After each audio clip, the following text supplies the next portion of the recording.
Continuamos con la clase 2.3 llamada ángulos. Y esta clase no tiene problema inicial, solamente tiene definición y ejemplos y problemas. Entonces vamos a estudiar la definición. Dice, se ubica un rayo. ¿Qué es un rayo en matemática? Eh, es una, o sea, se diferencia de una línea porque una línea no tiene principio ni fin, sino que es infinita. En cambio, el rayo sí tiene un inicio. Entonces, nos dice, pero no tiene un final. Entonces, en eso se distingue un rayo de una recta. Entonces, nos dice, se ubica un rayo sobre el eje X con punto inicial en el origen del plano cartesiano. Entonces, es decir, que vamos a iniciar desde el origen del plano cartesiano y coincidiendo con el eje X. Entonces, esta línea nos indica que esta línea continúa infinitamente, pero tiene un inicio, por eso es que se le denomina rayo. Y luego nos dice, ¿y si rota este rayo alrededor del origen?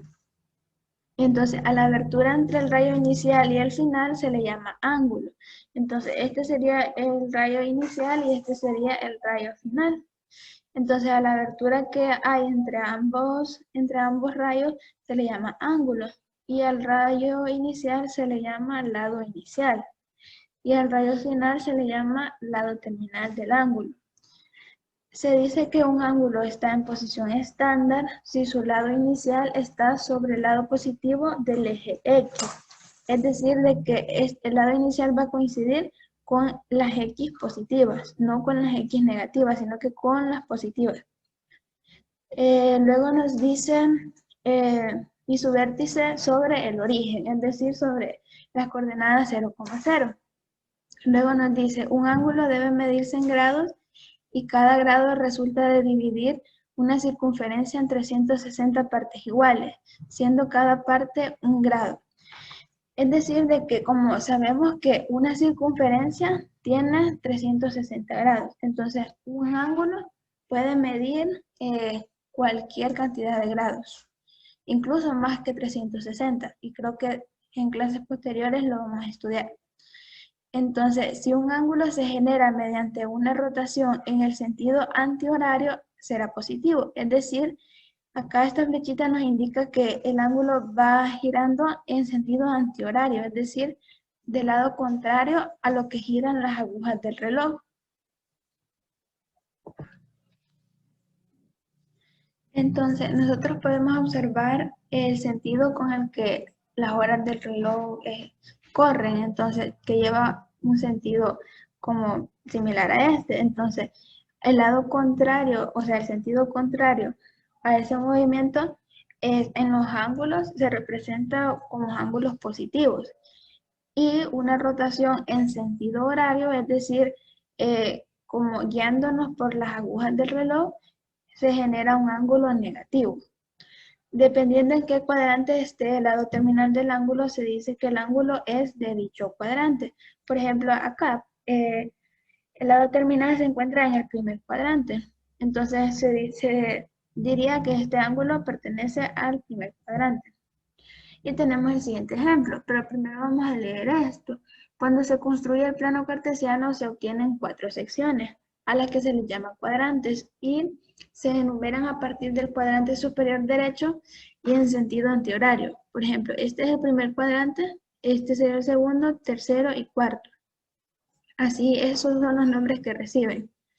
Y tenemos el ejemplo que nos dice, dibuja cada ángulo en posición estándar e identifica a qué cuadrante pertenece. Y tenemos 3 literales. El literal A, que nos indica 120 grados. Entonces, vamos a tener construido el plano cartesiano. Entonces, el vértice se encontraría en el punto 0,0.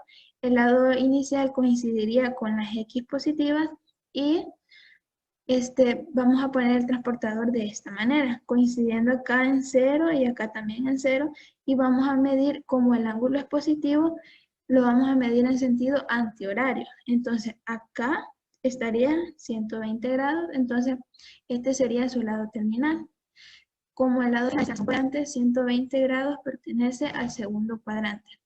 Y ya construimos ese ángulo.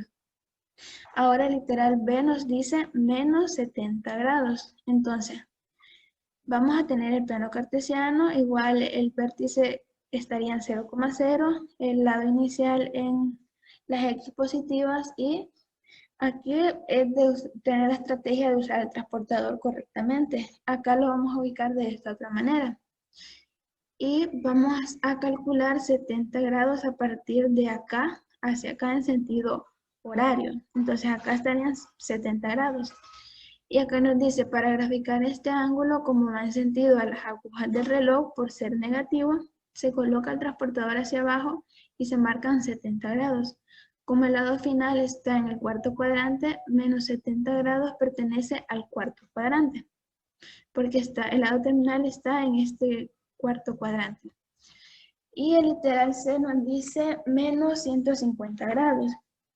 Entonces, acá de igual forma tenemos el plano cartesiano, el vértice en 0,0, el lado inicial en X positiva y al igual que el literal B, colocamos el transportador y en sentido horario vamos a marcar 150 grados. Entonces, acá nos dice que para graficar este ángulo, como va en sentido a las agujas del reloj, se coloca el transportador hacia abajo y se marca 150 grados. Como el lado final está en el tercer cuadrante, menos 150 grados pertenece al tercer cuadrante.